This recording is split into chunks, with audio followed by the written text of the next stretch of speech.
Antonio ایک Venetian تاجر اپنے دوستوں سے ایک اداسی کی شکایت کرتا ہے جس کی وہ وضاحت نہیں کر سکتا۔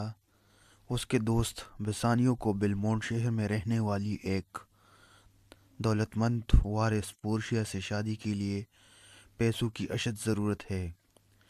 بسانیو انتونیو سے قرض مانگتا ہے تاکہ پورشیا کی جائیداد کا مالک بن جائے۔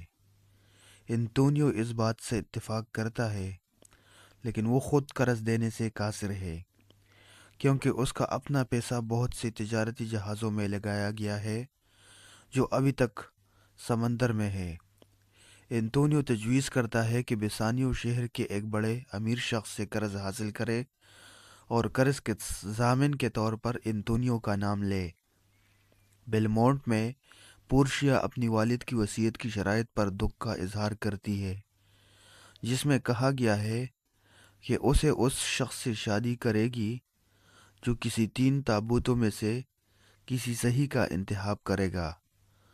پورشیا کے موجودہ دعوے داروں میں سے کوئی بھی اس کی پسند کے مطابق نہیں ہے، اور وہ اس کی نوکرانی خاتون نیریسا کو بسانیو کا کچھ عرصہ قبل کیا گیا ملاقات شوق سے یاد ہے۔ وینس میں انتونیو اور بسانیو ایک یہودی ساہوکار شائلاک سے قرض کے لیے رجوع کرتے ہیں۔ شائلاک انتونیو کے خلاف ایک دیرینہ رنجش کا ذکر چھیڑتا ہے کہ انتونیو نے شائلاک اور دوسرے یہودیوں کی بہت زیادہ شرح سود رقم قرض دینے کے کاروبار کو خراب کر دیا، جو بلا سود قرضوں کی پیشکش کر کے ان کے کاروبار کو نقصان پہنچاتا ہے۔ اگرچہ انتونیو نے اپنے رویے کے لیے معافی مانگنے سے انکار کر دیا، شائلاک بسانیو کو بغیر کسی سود کے 3000 ڈیکٹس قرض دینے کی پیشکش کرنے کے لیے رضامند ہو جاتا ہے۔ شائلاک نے کہا اگر قرض وقت پر ادا نہ کیا گیا تو انتونیو کو اپنے گوشت سے 1 پاؤنڈ گوشت کا ٹکڑا کاٹے گا۔ بسانیو کے لاکھ منع کرنے کے باوجود انتونیو حامی بھرتا ہے۔ شائلاک کا ایک ذاتی ملازم لیونسلوٹ یہ دیکھتا تو شائلاک کی نوکری چھوڑ دیتا ہے اور بسانیو کے لیے کام کرنے کے لیے رضامند ہو جاتا ہے، اور شائلاک کی بیٹی جیسیکا انتونیو کے دوست لورینزو کے ساتھ فرار ہونے کی منصوبہ بندی کرتی ہے۔ اس رات وینس کی سڑکیں رونقوں سے بھر جاتی ہے اور جیسیکا اپنے برقعے کی شکل میں لورینزو کے ساتھ فرار ہو جاتی ہے۔ جشن کی رات کے بعد بسانیو اور گریشیانو بیلمونٹ روانہ ہو جاتے ہیں، جہاں بسانیو پورشیا کا ہاتھ تھامنے کا ارادہ رکھتا ہے۔ پورشیا نے مراکش کے شہزادے کا خیر مقدم کیا جو اس سے شادی کے لیے صحیح تابوت کا انتخاب کرنے کی کوشش میں آیا تھا۔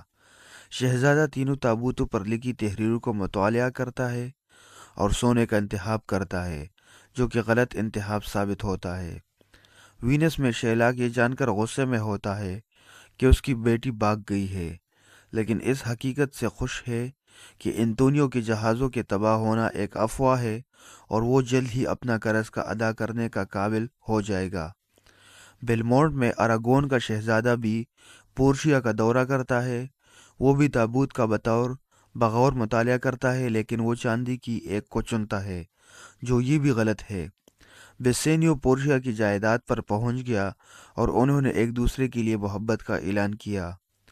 پورشیا کی درخواست کے باوجود کہ وہ انتخاب کرنے سے پہلے انتظار کرے، بسانیو فوری طور پر صحیح تابوت چن لیتا ہے جو سیسا سے بنا ہوا ہوتا ہے، اور وہ اور پورشیا خوش ہوتے ہیں، اور گریشیانو اعتراف کرتا ہے کہ اسے نیریسا سے محبت ہو گئی ہے۔ دونوں جوڑے دوہری شادی کا فیصلہ کرتے ہیں۔ پورشیا بسانیو کو محبت کے نشان کے طور پر ایک انگوٹھی دیتی اور اس سے قسم کھاتی ہے کہ وہ کسی بھی قسم اس سے الگ نہیں ہوگی۔ وہ غیر متوقع طور پر لورینزو اور جیسیکا کے ساتھ شامل ہو جاتے ہیں۔ تاہم جشن کو اس خبر سے مختصر کر دیا گیا ہے کہ انتونیو واقعی اپنی بحری جہاز کھو چکا ہے، اور یہ کہ اس نے شائلاک سے اپنا رشتہ ختم کر دیا ہے۔ بسانیو اور گریشیانو فوراً وینس روانہ ہو جاتے ہیں کہ انتونیو کی زندگی بچا سکے۔ پورشیا نیریسا کو بتاتی ہے کہ وہ مردوں کے بیس میں وینس جائیں گے۔ شائلاک انتونیو کی زندگی بچانے کی بہت سی درخواستوں کو نظر انداز کر دیتا ہے اور اس معاملے کا فیصلہ کرنے کے لیے ایک مقدمے کی سماعت شروع کی جاتی ہے۔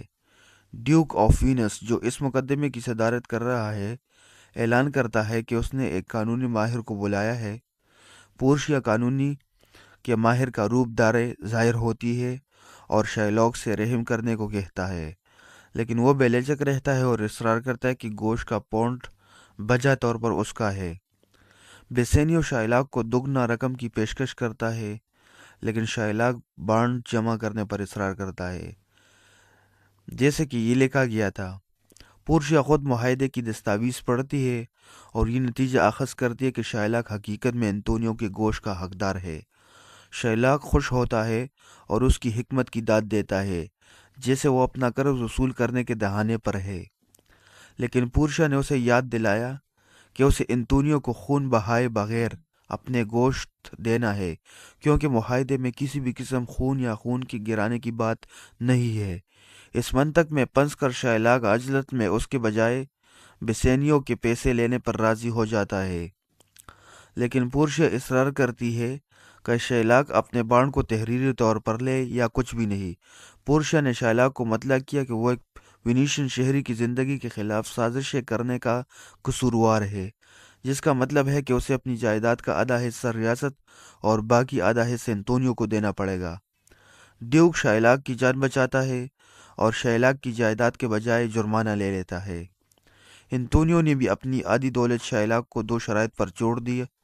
پہلی، شائلاک کو عیسائیت اختیار کرنا ہوگی، اور دوسرا، اسے اپنی موت کے بعد اپنی تمام جائیداد لورنزو اور جیسیکا کو دینا ہوگی۔ شائلاک راضی ہو جاتا ہے اور رخصتی لیتا ہے۔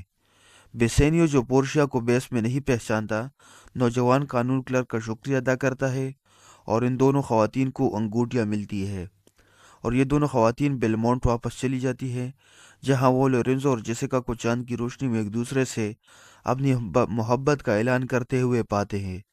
جب بیسینیو اور گریشیانو اگلے دن پہنچے تو ان کی بیویاں ان پر الزام لگاتی ہے کہ انہوں نے اپنی انگوٹھیاں دوسری عورتوں کو دی ہے۔